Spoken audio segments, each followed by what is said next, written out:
Hello friends, welcome to M M T N kitchen. இன்றைக்கி நம்ம kitchen என்ன பார்க்க போகிறோம்னா, ஒரு சூப்பரான கருணக்கிழங்கு ரெசிபி தான் பார்க்க போகிறோம். எல்லாருக்குமே உருளைக்கிழங்கு தான் மோஸ்ட்லி பிடிக்கும். உருளைக்கிழங்கு வீட்டில் இல்லாத பட்சத்தில் இந்த கருணக்கிழங்கு ரெசிபி ஒரு வாட்டி ட்ரை பண்ணி பாருங்கள். உருளைக்கிழங்கே வேண்டான்னு சொல்லிட்டு அந்தளவுக்கு விரும்பி சாப்பிடுவாங்க. இப்போ வாங்க நம்ம எப்படி செய்யுதுன்னு பார்க்கலாம்.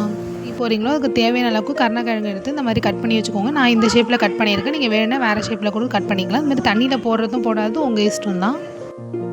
இப்போது ஒரு கடாய் எடுத்து அடுப்பில் வச்சு அந்த கடாய் ஃபுல்லாக ரொம்ப அளவுக்கு தண்ணி சேர்த்துக்கோங்க. இப்போ நம்ம கழுவி சுத்தம் பண்ணி எடுத்து வச்சுருந்த கருணக்கிழங்கு இந்த தண்ணியில் சேர்த்துக்கலாம். இப்போ இது கூடவே ஒரு ஸ்பூன் மஞ்சள்தூள் சேர்த்துக்கோங்க.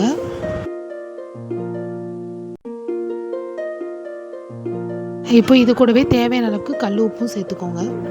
இப்போ பாருங்கள், ஒரு 30 இல்லை 40 மினிட்ஸ் வரையும் நம்ம அதை பாயில் பண்ணோம்னா இந்த அளவுக்கு நல்லாவே அது கொதிச்சு வந்துடும். கருணக்கிழங்கு அப்படியே வேக வைக்கிறத விட இந்த மாதிரி நம்ம மஞ்சள்தூள் போட்டு வச்சோன்னா இன்னுமே நல்லது. இப்போ பாருங்கள், நல்லாவே கொதிக்குது. இந்த ஸ்டேஜில் நம்ம அடுப்பு ஆஃப் பண்ணிக்கலாம். இப்போ நம்ம கருணக்கிழங்கு ஒரு பிளேட்டுக்கு மாற்றிக்கலாம். இப்போ நம்ம கருணக்கிழங்கு எடுத்து ஓரமாக வச்சுட்டு ஒரு கடாயில் தேவையான அளவுக்கு எண்ணெய் சேர்த்துக்கலாம். ஒரு 2 இல்லை 2 ஸ்பூன் அளவுக்கு சேர்த்துக்கோங்க. கருணக்கிழங்கு வேகிறதுக்காக எண்ணெய் நிறையவே சேர்த்துக்கலாம். இப்போ நம்ம எடுத்து வச்சிருந்த கருணக்கிழங்கு இது கூடவே சேர்த்துட்டு நல்லா கிண்டி விட்டுக்கலாம்.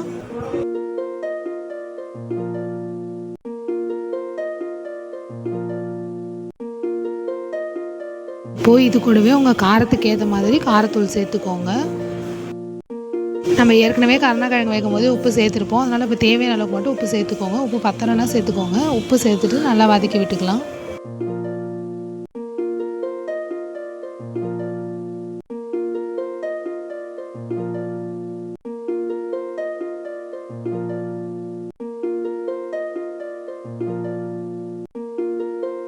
இப்போ நல்லா இந்த அளவுக்கு மிக்ஸ் ஆனோடனே வீட்டு மிளகாத்தூள் 1 ஸ்பூன் சேர்த்துக்கோங்க. சின்ன ஸ்பூனாக இருந்தால் 2 ஸ்பூன் சேர்த்துக்கோங்க. பெரிய ஸ்பூனாக இருந்தால் 1 ஸ்பூன் சேர்த்துக்கோங்க. ஒவ்வொன்று தண்ணி தெளித்து விட்டுக்கோங்க. நிறைய ஊற்றாதீங்க. தண்ணி மட்டும் தெளித்து விட்டுக்கோங்க. தண்ணி தெளித்து விட்டுட்டு இப்போ நல்லா வதக்கி விட்டுக்கலாம்.